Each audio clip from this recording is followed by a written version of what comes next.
Mike Zollars, thank you so much for meeting with me today, running for Spokane County Sheriff. Now you have the tea and I have the questions, so we'll start with a really tough question for you. What are you drinking? This is a blackberry raspberry lemon tea. Yeah, nice and refreshing, hot out today. I do like blackberries, so. There you go. Are you a tea type of person, or? I'm a coffee guy. I do like coffee, all different kinds of coffee, but I pretty much just, some days I live on coffee. Yeah, it's in your blood. Yeah. There you go. I'm the guy that sets the timer on the coffee because I hate waking up and waiting 15 minutes for it to brew. Oh, there you go. So it's all set and ready to go. It's got to be ready when I wake at up. Your service. I don't like waiting for coffee. Well, I'm glad you could take a sidestep and enjoy some tea with me this afternoon. So Mike, first of all, why are you running for Spokane County Sheriff? You know, I was there for 32 and a half years, did a lot of good things when I was there, did a lot of varied things, but I retired last September, end of September. Retired happy, retired in a good place, set some things up for people to take over things that I was in charge of at the time. And I went 3 days later, after retiring, I went to work for Kalispell Tribal Police. I was recruited out there to help evolve that agency because they're growing a lot and we're trying to increase the size of that agency. But as to why I'm running, some things happened early in this campaign that I just sat back and watched. And I've talked with my family for the past year or two about the possibility of running for sheriff. My kids, would at times joke with me about how I should run for sheriff. And after I watched those things happen early in the campaign, I thought, now's the time. What were those things? One candidate had some issues, and he withdrew from the race. And I thought, there's one person left. And that person should not just be handed this job. The people should have a choice. And I looking at my background, the things I've done, who I am, what I stand for, I think I'm a really good choice. So I thought, I'm going to put my name in the hat. And then a third candidate put his name in as well, so now there's 3 of us running. So with your experience in the Spokane County Sheriff's Office, retiring and then in Kalispell, what are some changes that you would want to see if you're elected sheriff? I will put out right up front that there are a great deal of things that the Spokane County Sheriff's employees, the deputies, investigators, all of our support staff, they do very, very well. I'm proud to have retired from there, proud to have had a career there. And I would be proud to go back and lead them as well. But there are some subtle changes. And the biggest, most striking thing to me is this. I have had the opportunity to speak with a number of deputies since I retired. And they're telling me, in their own word, they want a regime change. To me, it's disappointing and it's concerning that they consider the current administration a regime. There are good people in that administration as well, but something's going on that causes them to use that word and feel that way. What does that all entail? What would a regime change look like? And is that something that you want to pursue if you're elected? Well, obviously there will be changes. There has to be changes. Even if, it doesn't matter which candidate gets elected, there will be changes. There has to be, because at least one person, the current sheriff, is leaving. At least. Others may choose to along the way. Retirements, who knows? They may not want to work for the person that gets elected. There's a number of different things. But as far as any changes, there are some questions that I have about past practices. There are some better ways perhaps to staff the department. Our problems right now is that the platoons that work are staffed at minimum staffing. And if you're at minimum staffing when you show up to work and then someone calls in sick and someone's gone on training, now you're behind the 8 ball on staffing.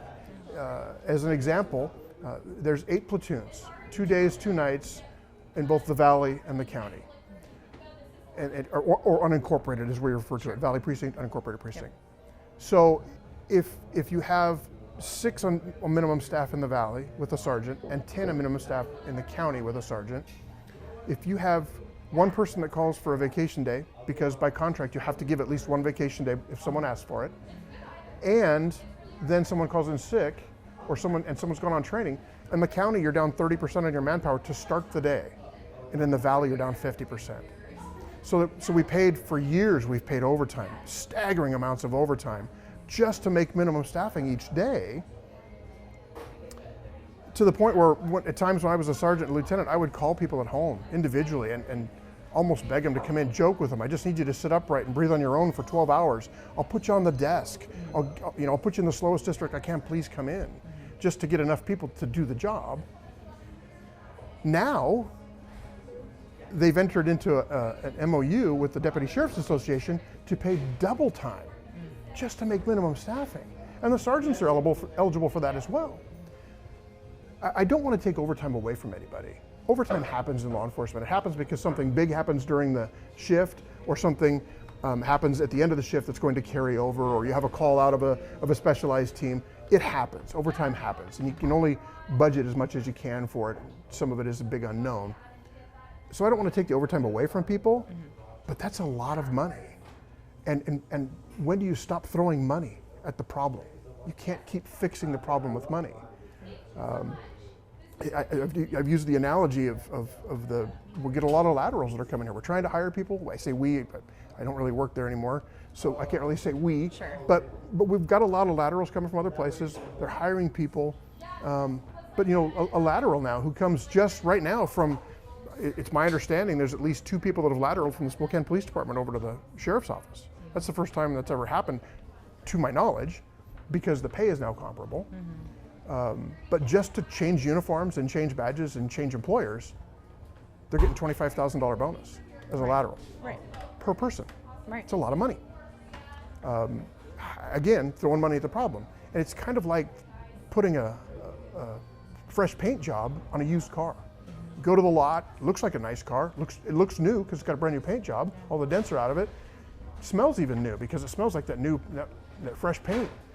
But after you're in this thing for a while, you realize that this used car really does kind of drive like a used car.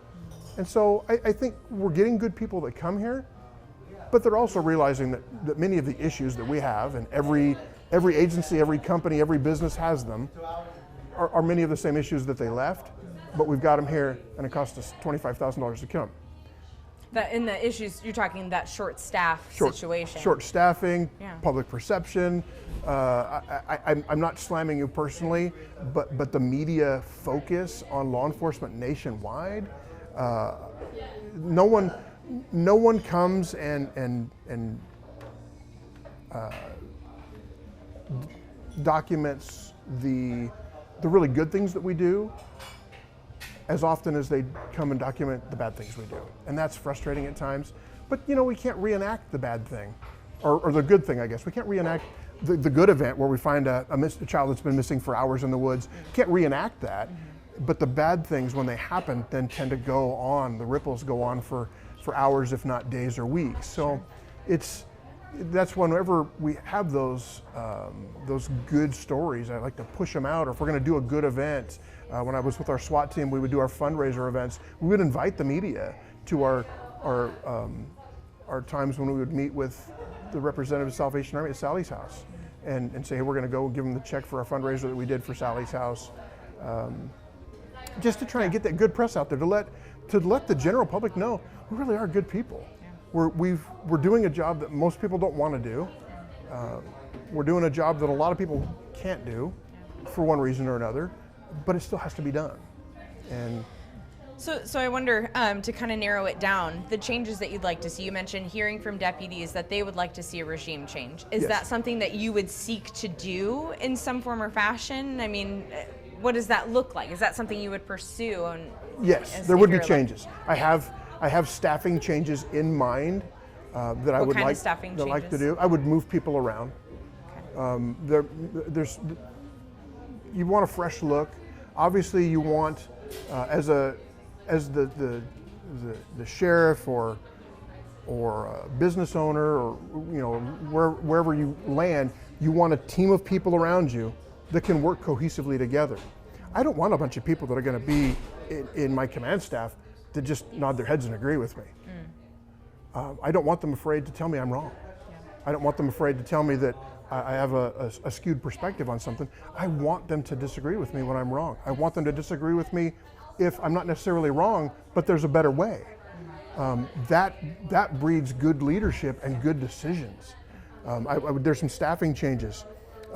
There's some expenditures that are currently occurring that I don't agree with. What are those? There's one person that gets overtime, 2 to 5 hours a day when I left,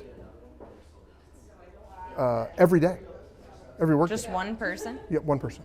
Are you sure that's still the case? Or I haven't. Obviously, I don't work there anymore. I haven't seen it, but it did happen, and there wasn't any real reason for it. So you'd want to see it spread out, share the wealth of that. Well, the problem is it was paid to one person in one position. Okay. Overtime happens. People get Sure. paid for it all the time, but it shouldn't be scheduled like that. If you can't get your job done within your workday, let's find out why. So you'd want to take a narrowed focus at how overtime is being allocated and maybe cut the costs there in Well, some way? in that particular case, Sure. I can't see that. When I worked there, I couldn't see that the overtime was ever justified. It was just ordered. It was ordered.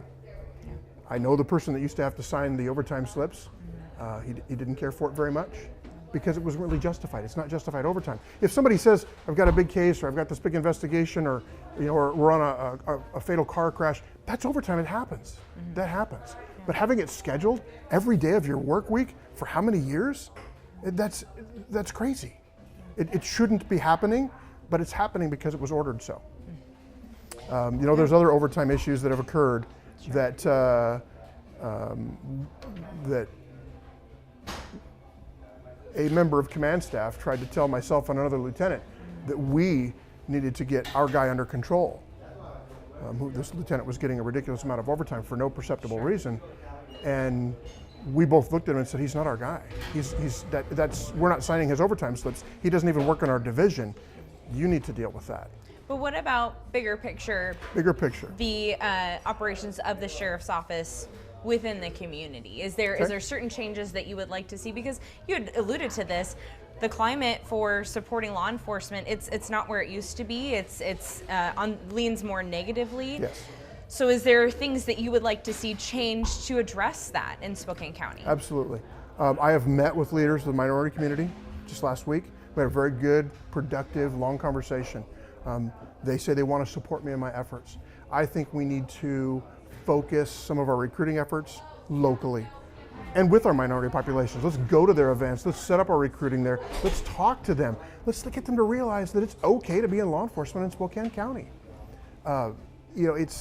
We're spending a lot of money advertising all over the country for people to come here. I think there are hundreds of people in Spokane that can do this job well. In the Spokane region, even in North Idaho, in this whole region, that can do this job well. So you'd rather see advertisement locally rather than not even national? necessarily advertisement. Let's go to them. It's people talk to people. It's something we don't do in society anymore. So many calls that law enforcement goes to are because a neighbor doesn't want to talk to another neighbor that they're in a dispute with. Well, if you can get them together to talk, sometimes they already have the solution. Just because law enforcement is called doesn't mean we have someone's solution. They might already have it. They just don't realize it. Or they're either not willing or afraid to put that solution in place. Sure. So I'd like to recruit locally, get involved more locally. I've talked with some representatives from different organizations about let's get the sheriff's office involved in the Police Activities League. Why aren't we doing that? So creating more of a relationship and community presence. And why aren't we doing that? Because we can't get enough people to work here to answer calls for service. And we're running from call to call to call 24 hours a day anymore. Yeah. And we just don't have enough people to do that. So one of the other changes I like to do is I want to have increased effective deputy staffing. And when I say effective deputy staffing, I don't want to increase deputy staffing so that I can siphon them off to different units or special projects. I want more people on the road. One of the candidates is talking about 18 community resource deputies that the commissioners have committed to. Right. Now it's 3 commissioners, we still have 2 more to go, that they've committed to do that. Well, and so what are they doing? 18 community resource deputies go out, form relationships, get a handle on crime. Well, it is my opinion that we just need more deputies on the platoon. So why don't we take those 18 community resource deputies, put 2 each of those on each platoon. Let's give those people that have been working the road right down to the bone some relief, and maybe take those extra 2 of the 18 and put them into the behavioral health unit or traffic. You know, traffic used to be a very robust, we had almost 24 people in traffic. And now we have like 5. So you're saying you don't, let's see, so do you support maybe that proposed model of having an assigned deputy to different neighborhoods to build a relationship, or are you suggesting a different avenue? It is a good idea. Sure. But the first thing we have to do is get a handle on crime. We've got to get a handle on, and we have to have enough people to do that. But if we get a commitment to 18 extra people and then put them somewhere else, the patrolmen are still running themselves ragged from call to call, and we're paying lots of overtime because of minimum staffing, but we've got these people doing this special assignment over here. It's not new. One of my opponents touts that he spent the year at the COP office working for the DOJ on county payroll, working for the feds, and comes up with this great idea to come up with 18 community resource deputies. And I would offer that putting law enforcement, specifically for us, deputies, into the community to get a handle on crime is kind of what we've been supposed to be doing law enforcement time eternal. We've always supposed to do that. It's not new, it's just the same old idea of deputies in the communities with a new name. Cities had them forever. They're called neighborhood resource officers. Right, right. It's not a new idea. Yeah. And I don't want to get commissioners to agree to commit funding to this because it's got a special name and a special job description. We simply need more people to do it. Now understand, I have no desire to raise taxes to do this. I just got my 35% bump in my property taxes across the board. Mine, I think at 35% is almost mid-range. There are people I know that have higher bumps. That's staggering for a lot of people to have that kind of a bump in 1 year. So I don't want to raise taxes. Our commissioners have to be more mindful about how they allocate monies. Law and justice is historically the largest budget item in any government. Right. It just is. It costs a lot of money because it takes a lot of people.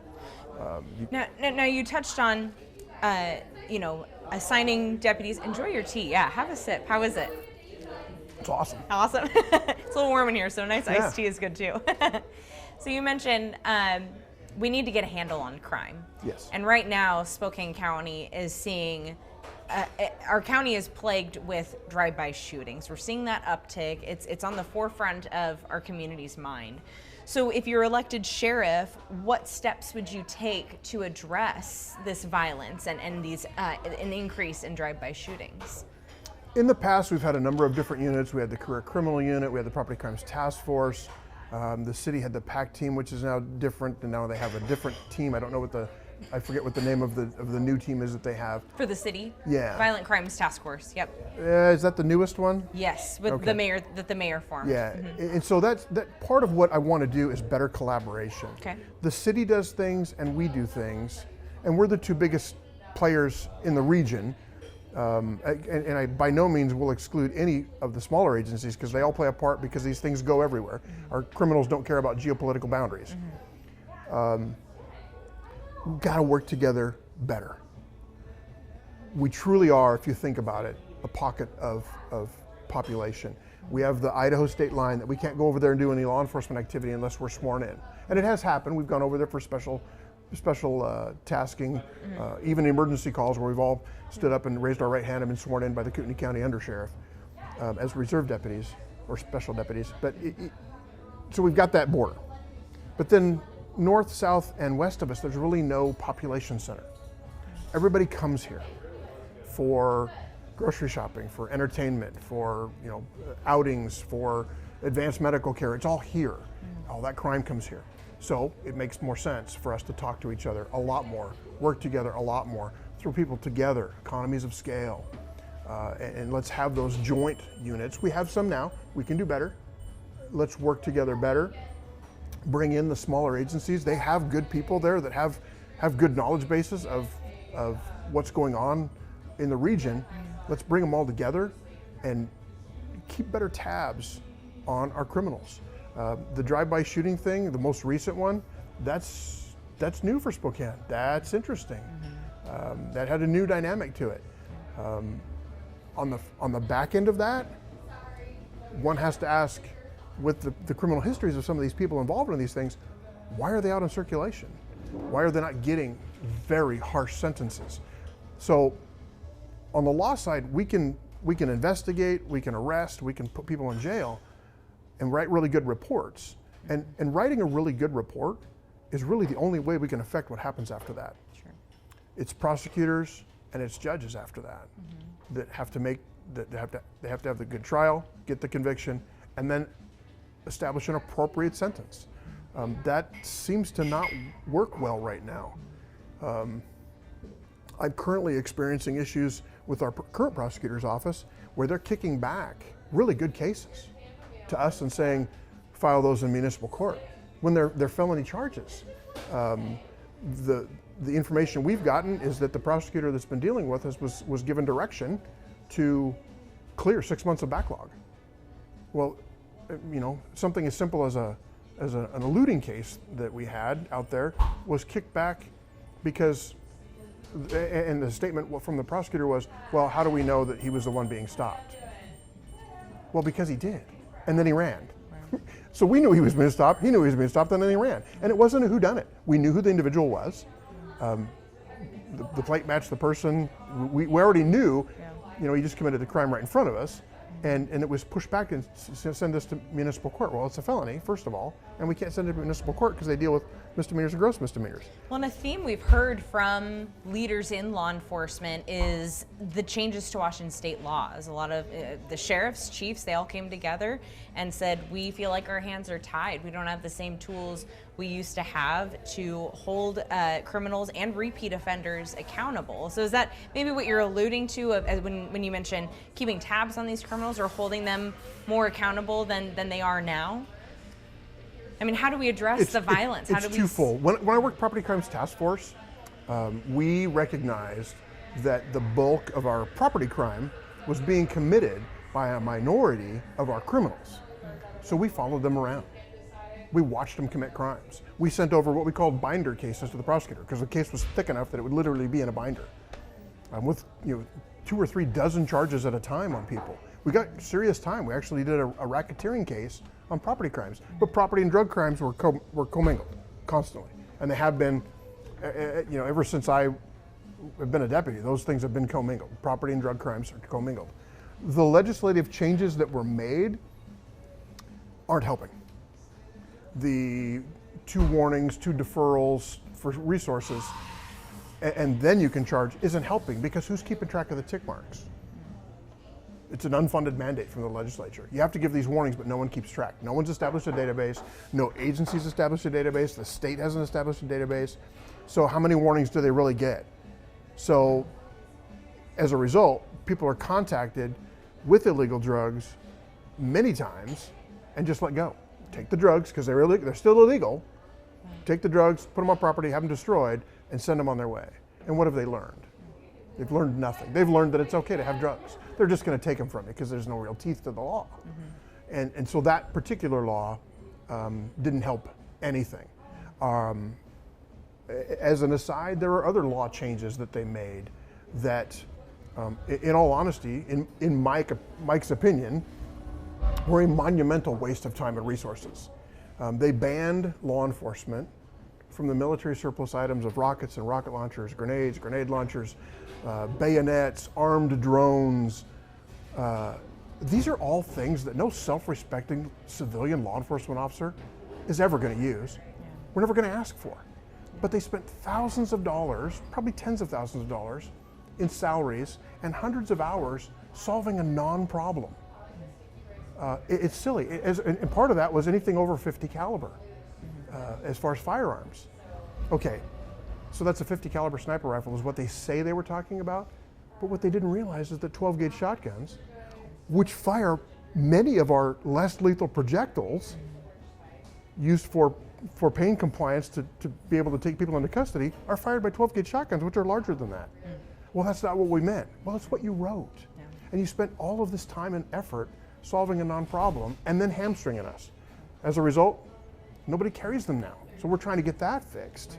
And now we've already seen just last week, Mayor Woodward, the Spokane Valley Mayor, and Board of Commissioners and our law enforcement leaders come together. They are collaborating. They say they are working together to try and address this rise in drive-by shootings. But I guess, what is your opinion? What do you think it will take to see a significant reduction in these shootings? Persistence and punishment. People don't want to hear that. Our jails are full, our prisons are full, but that's truly where you make an impact. Some people only stay out of trouble if they stay out of circulation. And we see that with the people who get out and then the next day do a crime. Or a few days later, they're involved in some other serious felony assault.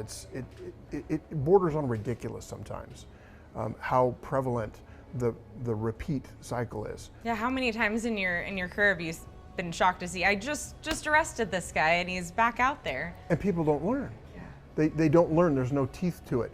I remember a few years ago there was a guy that did a carjacking down by the Thor Freya area near Fred Meyer.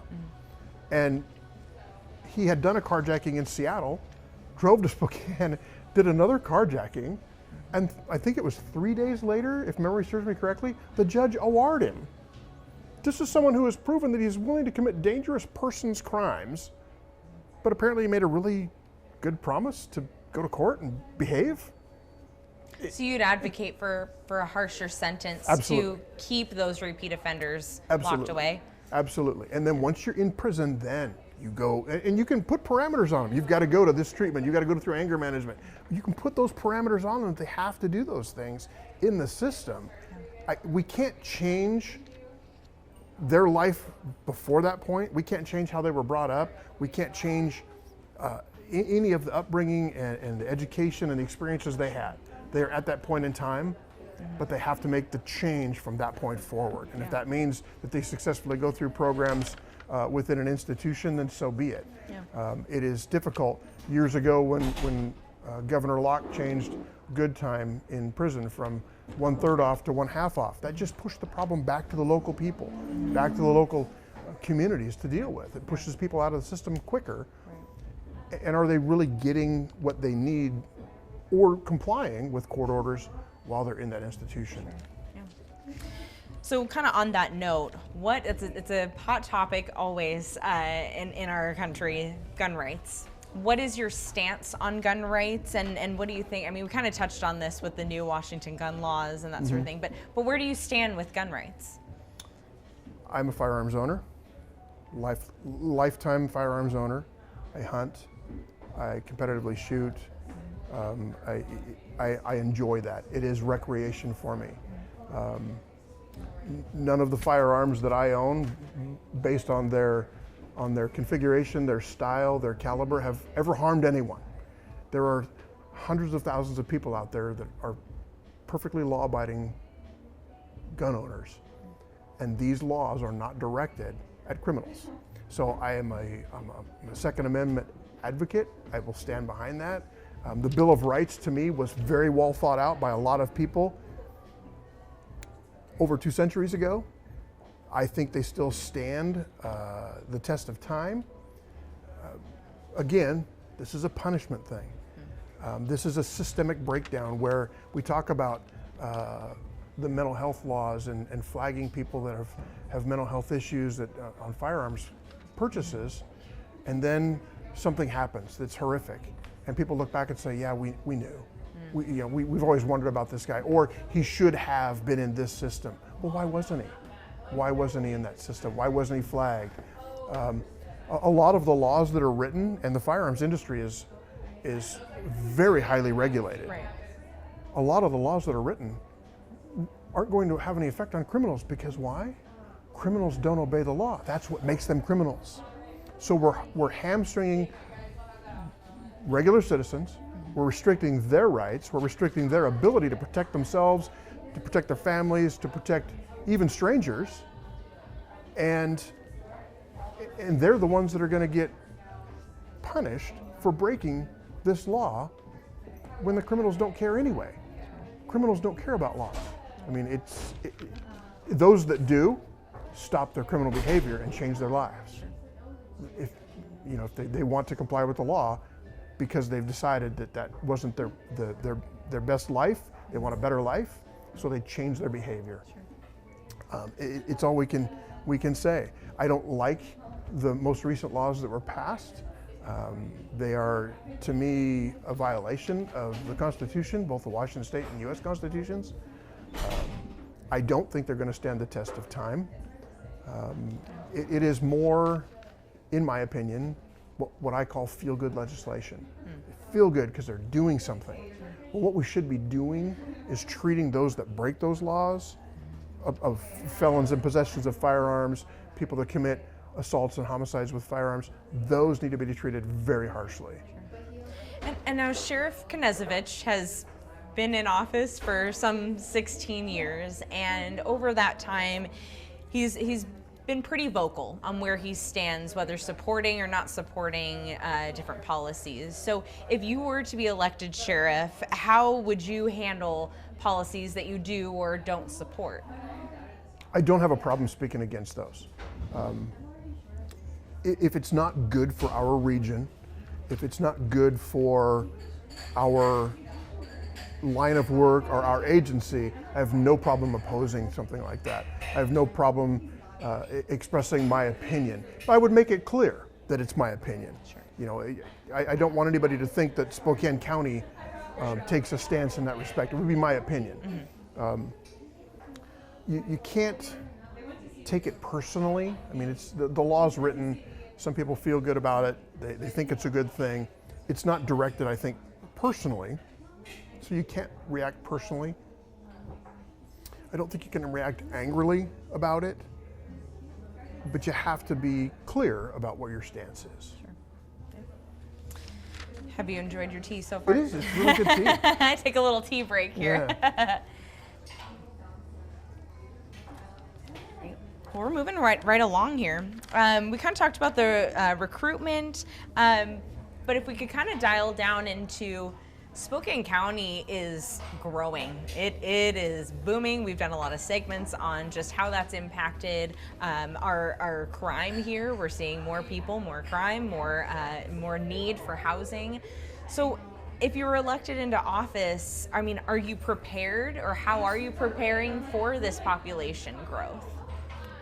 That is something that we haven't prepared for as a county for a long time. I've spoken with a police accountability expert at one of my meetings recently, and he told me right to my face, between the city and county, you should have about 700 officers. Oh, okay. And this is coming from someone that most would think would be a defund the police kind of person. Mm-hmm. I mean, he's not. He told me flat out, we should have about 700 officers. I think we have about 500 something. I think if you take the maximum numbers were allocated between the city and county, between 5 and 550, yeah. He thinks 700. Because he says if you have more people, it's easier for you to deal with a problem, yeah. with the criminal activity. It breeds accountability, and you're not having to run from call to call so much. You have the ability to put a few more people on a problem to deal with it. Historically, chronologically, and both nationwide, county agencies, county law enforcement, is typically lower paid and lower staffed than cities, and that is purely a tax-based trend, if you will. The county's pay has been bumped up recently. Right. Hopefully, that will get people to come. I also think that we should look hard at retention bonuses. We're paying people $25,000 to come work here. What are we doing about the people, that institutional knowledge, the 20 and 25-year deputies that are still here that we want to keep? What are we doing to keep them? Yeah.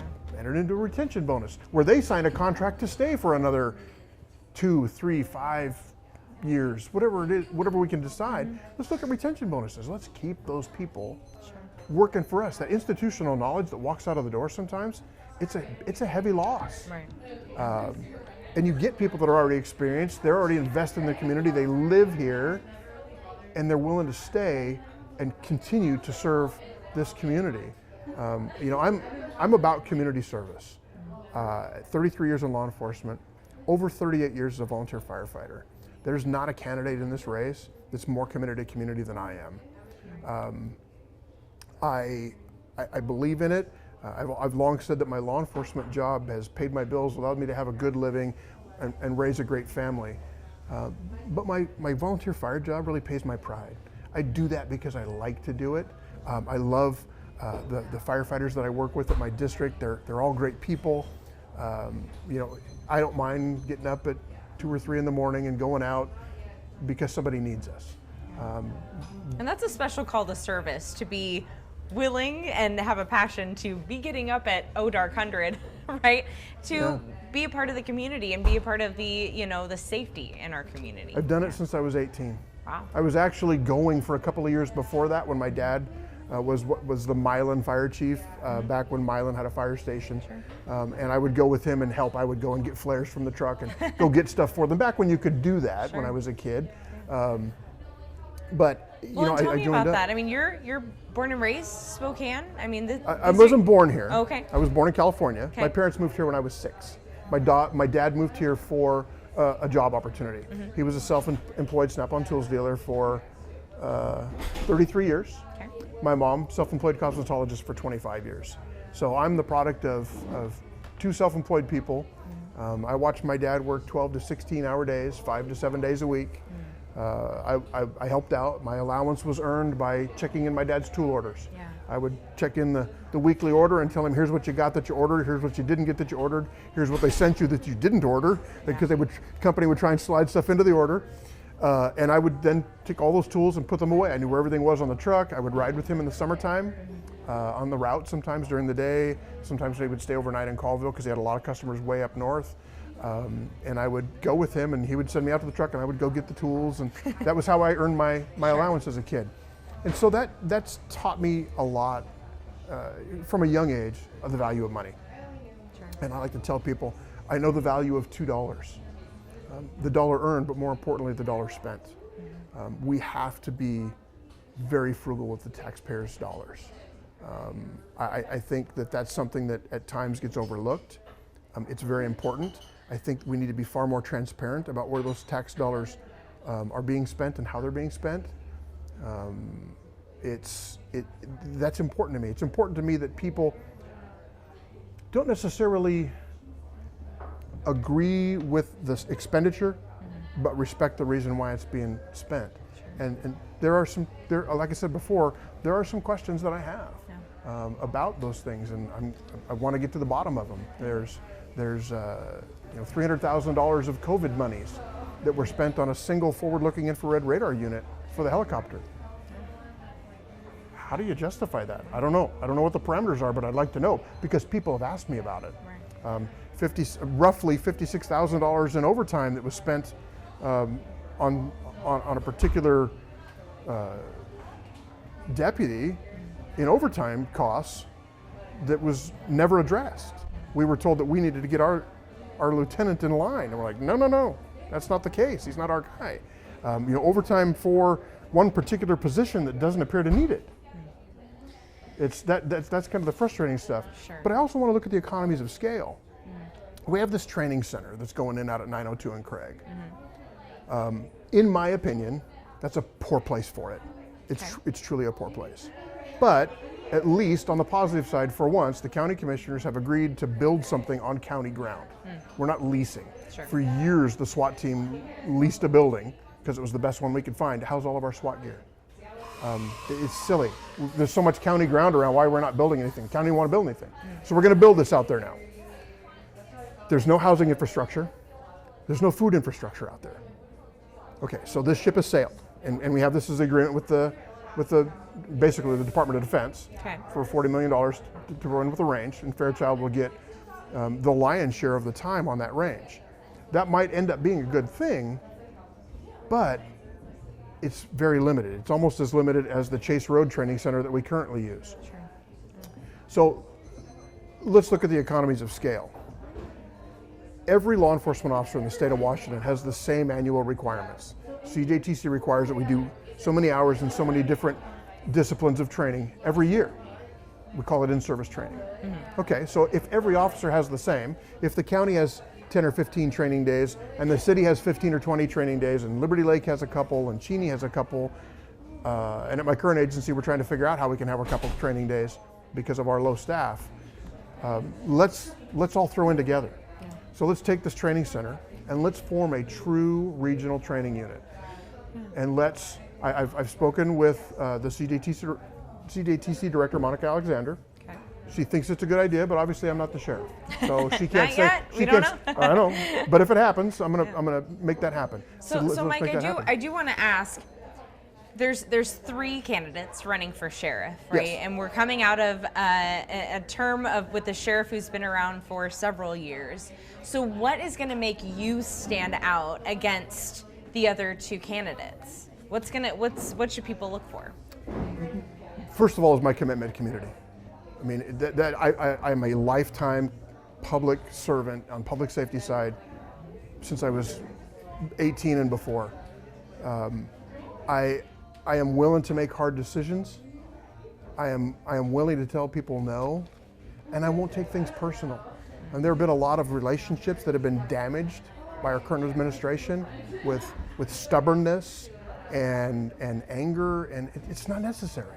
That's one of the things I told Monica Alexander. I said, I know there's a problem between the county and the CJTC, that there's been a lot of strife. And she says, I'm new to this position. I've only heard about it. I said, I understand that, but I'm telling you, if I get elected, that's not going to happen. We're going to fix that.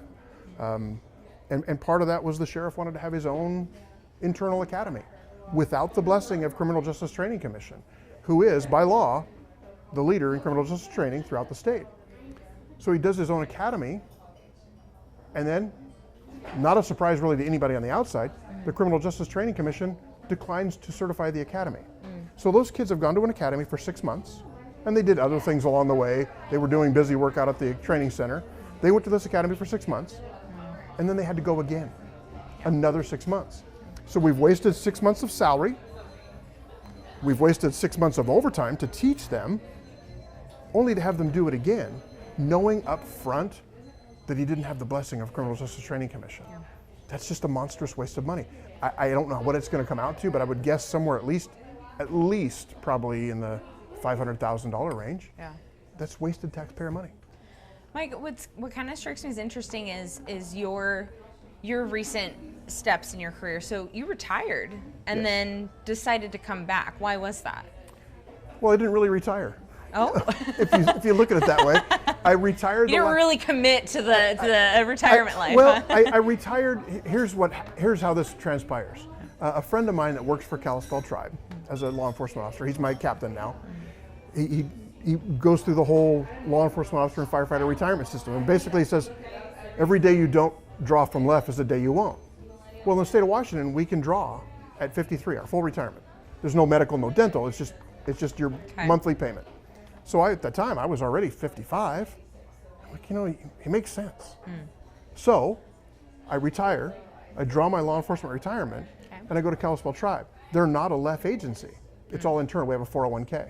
I mean, is it because so I've never really retired, livelihood I guess. aside, but I mean, is it because you missed it? Is this a financial decision? I mean. No, it's not finances. I haven't actually looked at the numbers, but I don't think the finances really even change between what I'm doing now, my retirement plus my new job versus the sheriff. And really, so just kind of a pivot. I didn't even know what the sheriff made for an income until I looked up the filing fee. Yeah. I had no idea, and it's the money is zero motivation. I'm okay. I'll do all right. I think the deputies want to change. I think if the current endorsed candidate gets elected, you're not going to see much in the way of change. They feel that way. Most of them know me, except the few that have been hired since I left. They know me, they know who I am, they know what I'm about. I'm easy to work with. I will collaborate. I'm a fan of anyone who has a stake in a decision, has some say in that decision. We used to talk about things in patrol where I did the most of my career was in patrol, on the patrol side, that we had decisions made by people that didn't do the job for people that did do the job. And that was frustrating for us because it would come to us way back when when mental health stuff came through and they gave it to the law enforcement people. When the most recent legislation came through and they tried to take that back from law enforcement at the legislative, from the legislative side, we were applauding. We were like, we never wanted that job in the first place. We're not mental health therapists. We can't help people. In law enforcement, we deal with things in two ways. We arrest and we don't arrest. I'm not saying that we don't have skill sets where we can talk to people and negotiate, but it's truly not what we do. It's like asking your plumber for advice on an electrical outlet. He probably kind of knows how it works, but it's not what he does for a living. So we almost applauded when they said, we're going to take this backward. Mental health clinicians, we're going to put them in the cars. Okay, well, let's make sure we have input on that so we can keep them safe. But yay, take that from us. Sure. It's not what we wanted to do. Sure. So, you know, I really want to make those changes, but I want to make those changes for the workforce, for our people, make them safer, make them happier, get more here to be able to effectively serve the public. It's about public service. That's truly what it is. It's not about egos. It's not about resume building. It's not about advanced degrees. It's about how happy is the public with the service, the quality of the service they get, and to some extent, if you can visualize it, the quantity. Yeah. Or do we have enough law enforcement? I personally am a fan of law enforcement tax districts, where it's structured just like the fire district or the library district or the school district, where the taxpayers could choose to pay a certain level of taxes right at the property tax level to dictate what level of law enforcement they have. Sure. The idea has been bandied around a few times, but no one's ever really jumped on that and said, let's make this change. Sure. Because then, right now, if you think about it, our county commissioners hold the purse strings. They decide how much money the sheriff gets to run his department. Yeah. I think the 5-commissioner system is obviously a larger government expense, but I think it's long overdue. Yeah. 3 people deciding the fate of $500,000. Well, we're adding seats this year, so yeah. But you know what I'm saying, so Right. so now we'll have 5. I think that is probably more representative. I've looked Sure. at the districts.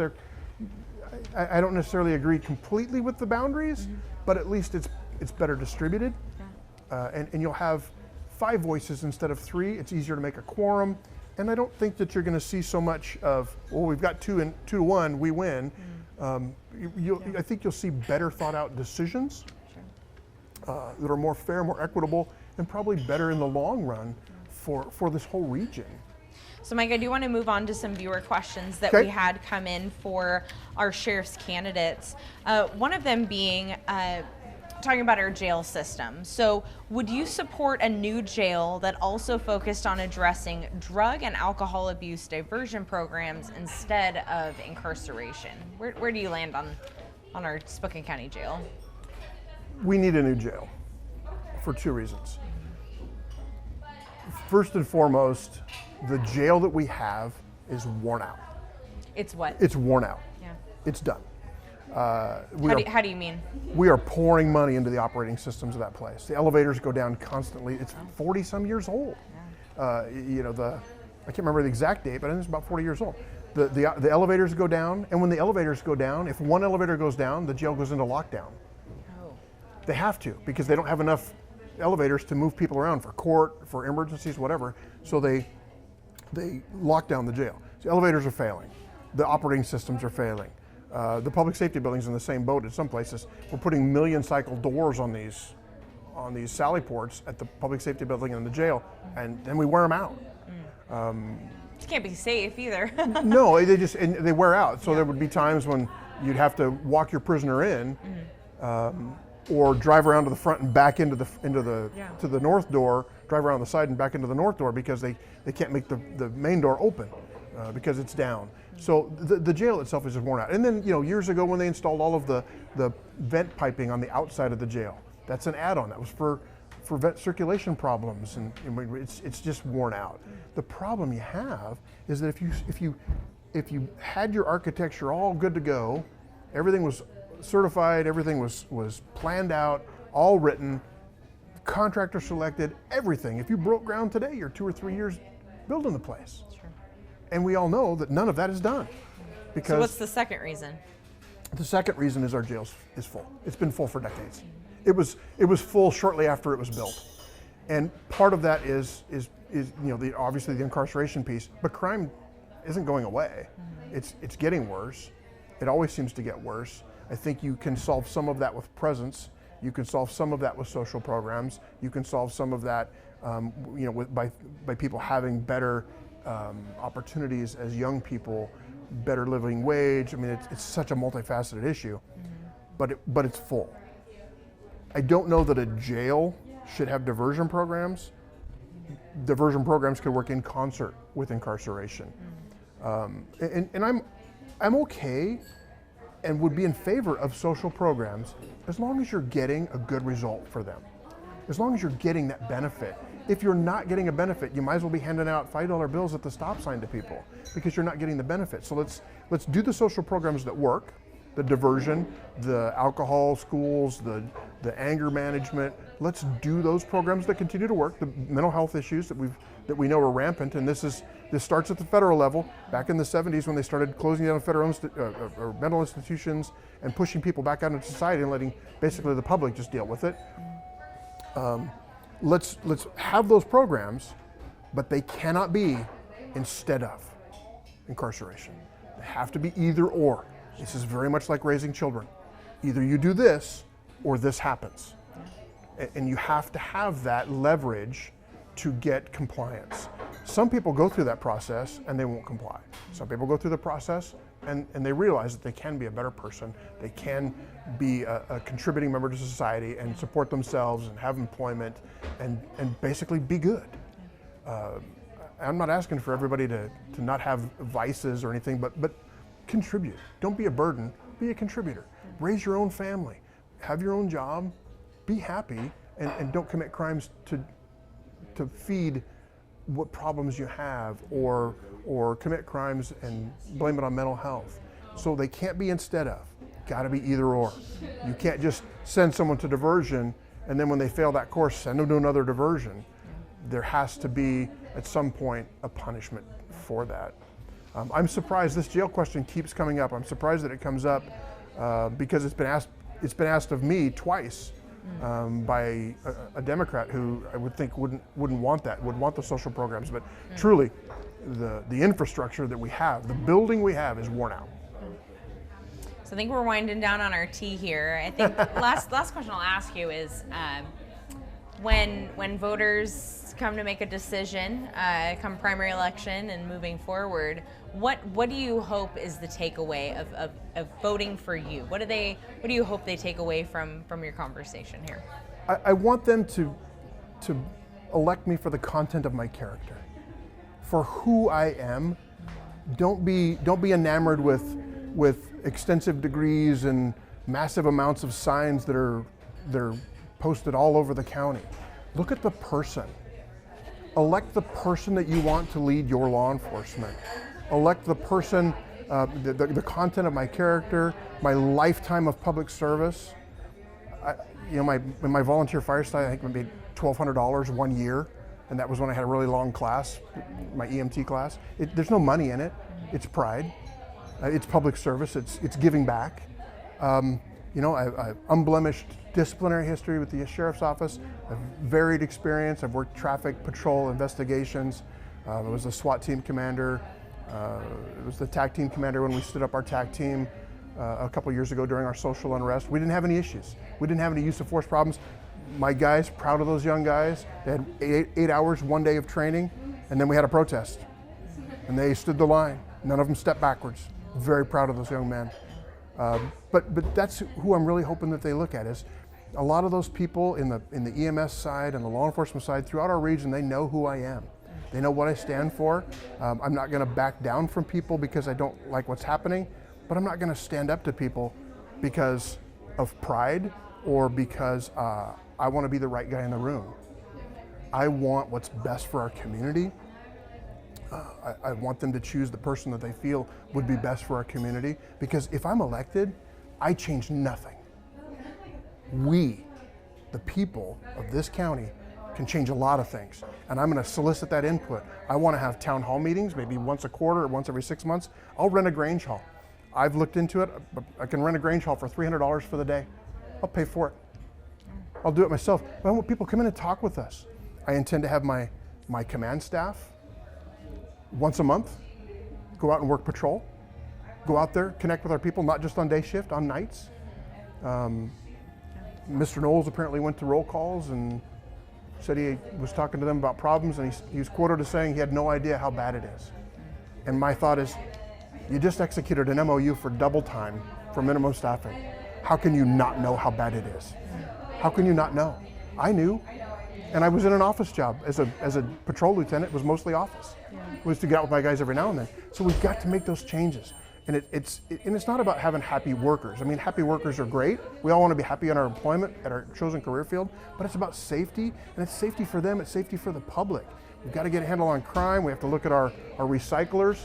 Catalytic converters are a huge problem right now. Yeah. Okay, let's go to the recyclers. If XYZ Muffler Shop brings in 30 catalytic converters a week, well, that's what they do for a living. Yeah. That's easy to look at and say that's a good thing. Yeah. But if John Q. Public drives in with his 78 Corolla with a bungee closed door and he's got 6 catalytic converters, those are things that would make you go, where did these really come from? So, like we did with Property Crimes Task Force, we created a list of people that had appropriate convictions that the pawn shops could not do business with. We can give that same ability to the recyclers and say, these are the people that have been caught trafficking stolen property. I see, yeah. Here's the list. Don't do business with these people. Has that been effective in the past, the previous list? I mean, and that's what happened when we did Property Crimes Task Force. We were going and taking stolen property from the pawn shops all the time. They said, we don't know who we can deal with. Right. Who we can deal with and who we can't. So we went to the law, looked at it, got the law out that says you can do this. We created that list of people with stolen property convictions, trafficking and stolen property convictions, and burglary, gave them a list. We didn't give them the convictions, but gave them a list of names that had the appropriate convictions. They entered them into their database and said, we aren't going to do business with these people anymore. Were most businesses receptive to doing that sort of thing? Yes, I mean, the pawn shops were. Yeah. I mean, let's face it, they have a business to do. Sure. People sometimes go to a pawn shop to sell something because they need quick money or it's the best deal they can get. I've shopped at pawn shops. You can find great old vinyl records, and once Father's Day I bought my dad a shotgun at a pawn shop once. You can find good deals there, and they know that some of that stuff is stolen property. They won't freely admit it, but they know it. But we gave them a list and we said, these people we know bring you stolen property. Yeah. And they said, great, we won't do business with them, because they're losing as well if they lose both financially and they lose reputation if they get known that they deal with stolen property all the time. So they didn't want it. So it was a great thing for both of us. It was a way that we could both benefit in that investigative process. I think we're going to wrap up here, but is there anything else that you would like to share as far as your platform, what you stand for, that we didn't touch on? I think we got a little bit of time left. No, I'm about fiscal responsibility. I want to be open about the finances. I want to look at our hiring practices and figure out why the city has lots of women and minorities and the county doesn't. You'd like to see more diversity then? Absolutely. We're in the same region. Why don't we have as many women and minorities in our department as the city does? What's the driver behind that? There are people that I know in current hiring practices. I know people that have been passed on who would make great cops. One guy I know has taken the test 3 times. They won't tell him why.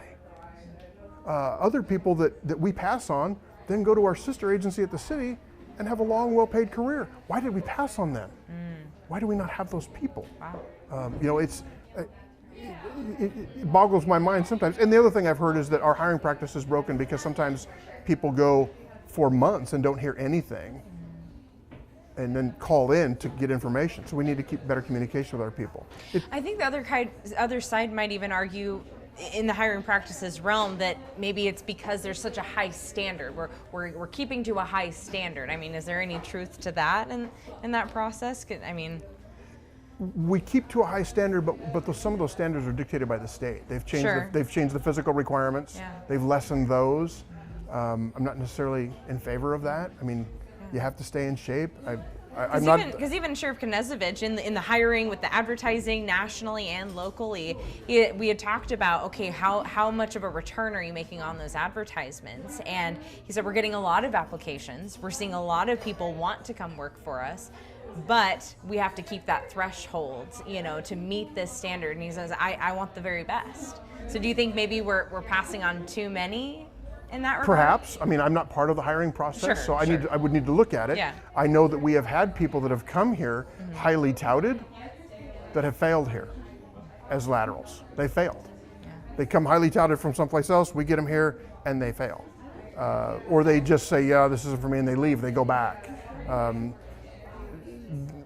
The problem with the hiring that we have is that it's such a long process. It takes several months to go through the testing of the written test, the physical testing, the background investigation. Then if they're a new hire, if we hire them and send them to the academy the next day, there's another 6 months. Right. And then 3 months of a training car after that, approximately. It takes a long time to get them ready for the street. Yeah. If they're a lateral, we can hire them and put them in the training car right away. It's a shorter time frame. There's a quicker return on the money, and they're already established if they're in-state law enforcement. If they're out of state, they have to go to a 2-week equivalency academy, which is by no means difficult, but they have to go there and learn the Washington laws. So we may be, like I said, I know people that have applied, that have been passed on, that are currently law enforcement locally. Why did we pass on them? They're good cops, they're good people. They wanted to work for us, but they went somewhere else because we passed on them for some reason. And in particular, a couple people that have passed on several times can't get any reason as to why. One person I know has literally said, if they'll just tell me what the problem is, I'll see if I can change it. I'll see if I can fix it. But I don't know what the problem is. And I know this guy. He used to be one of my acquaintances was a cop years ago and then went into his own business. And he decided, you know what, my own business isn't working. They've legalized marijuana now, so my employees want to smoke marijuana during lunch break. They don't understand why I won't let them. And he said, I'm just done with it. I can't find anybody that wants to work. I'm done with it. And he said, I want to do this. I've always wanted to do it. And he can't get him to tell him why he can't get hired.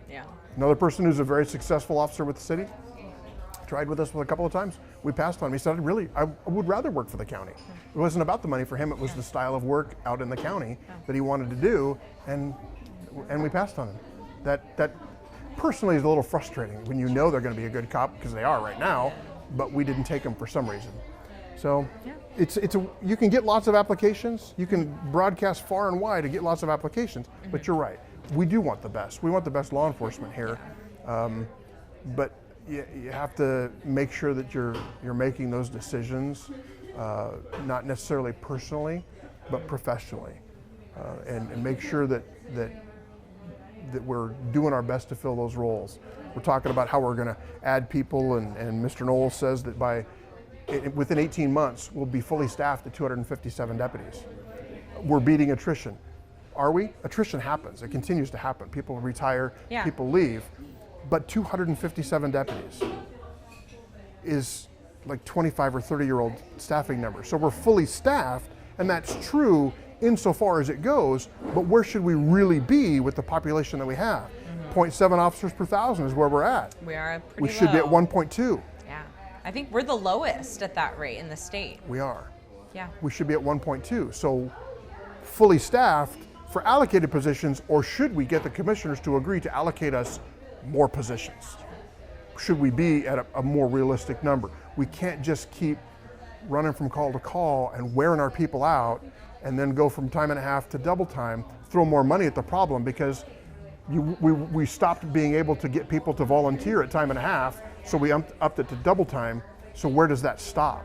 We can't keep throwing money at the problem. We just need to get our staffing to where it needs to be. And honestly, and I know people don't want to hear this, sometimes you have to look at the services you're providing and say, right now, we can't do this particular service. We can't do this because I really need the people here for the critical things. We're almost at bare bones and have been for a long time with the Sheriff's Office on what we can do.